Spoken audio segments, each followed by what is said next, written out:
Sejam bem-vindos a mais uma leitura diária. A passagem de hoje se encontra no livro de Isaías, do capítulo 16 ao capítulo 18, o desespero dos Moabitas. Da cidade de Sela, no deserto, os Moabitas enviam carneirinhos como presente para aquele que governa no Monte Sião. Como passarinhos que foram espantados dos seus ninhos, assim os moabitas andam de um lado para o outro, nas margens do rio Arnon. Eles dizem ao povo de Judá: digam o que devemos fazer, venham nos ajudar e nos defender. Sejam para nós como uma árvore que ao meio-dia espalha sua sombra, que é escura como a noite. Estamos fugindo de Moabe.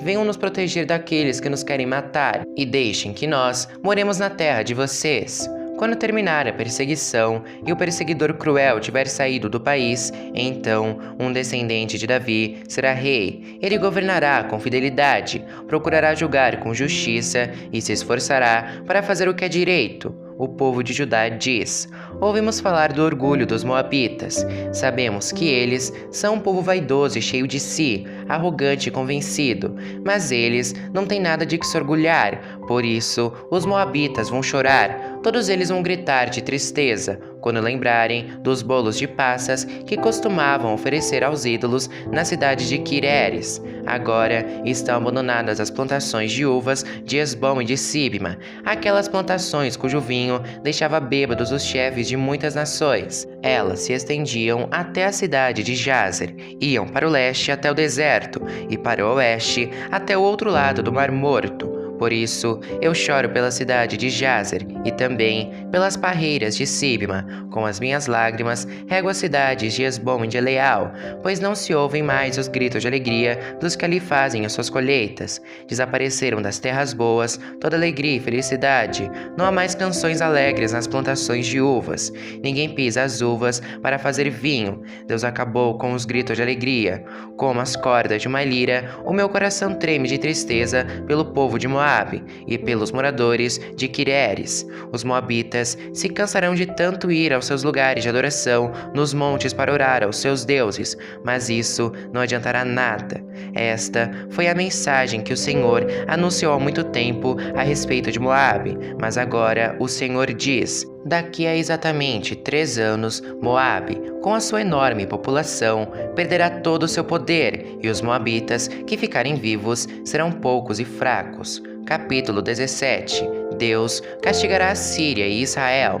Esta é a mensagem contra a Síria. Damasco não será mais uma cidade, ela vai virar um montão de ruínas. As cidades da Síria ficarão abandonadas para sempre. Os rebanhos irão até lá para descansar, e ninguém os espantará dali. As fortalezas de Israel serão destruídas, e a Síria deixará de ser um reino. Os sírios que não forem mortos serão como o povo de Israel. Eles viverão na miséria. Sou eu, o Senhor Todo-Poderoso, quem está falando. Está chegando o dia em que Israel perderá todo o seu poder e todas as suas riquezas acabarão.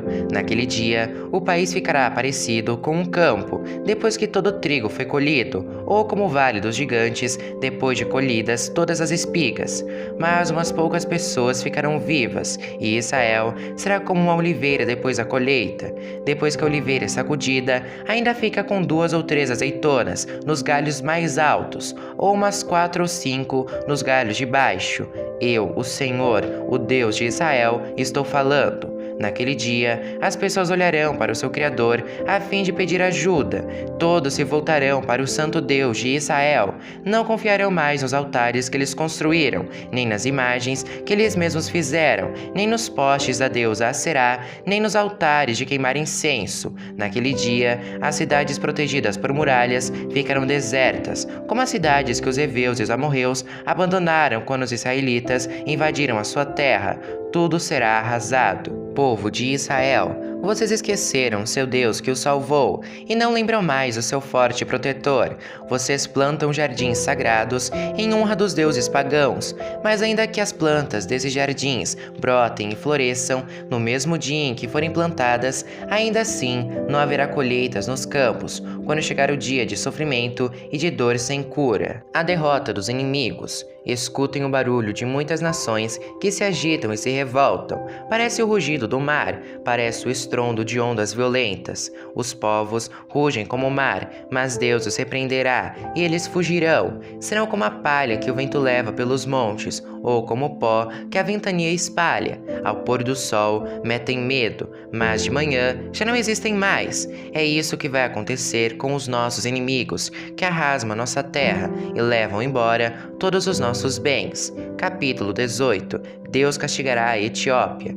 Como vai sofrer a nação que fica às margens dos rios da Etiópia, a terra onde se ouve o zumbido de insetos. Esse país nos manda os seus mensageiros, que descem o rio Nilo em barcos feitos de junco. Mensageiros velozes, voltem para casa, voltem para o seu povo forte e poderoso, aquela gente alta e de pele lustrosa, um povo de quem o mundo inteiro tem medo e que vive numa região dividida por rios. Escutem, todos os povos do mundo, todos os moradores da terra. Vejam a bandeira que será levantada nas montanhas e ouçam o som da corneta, pois o Senhor Deus me disse: do meu lar, no céu, olharei calmo e tranquilo, como o sol que brilha num dia de verão, como as gotas de orvalho que aparecem no tempo da colheita.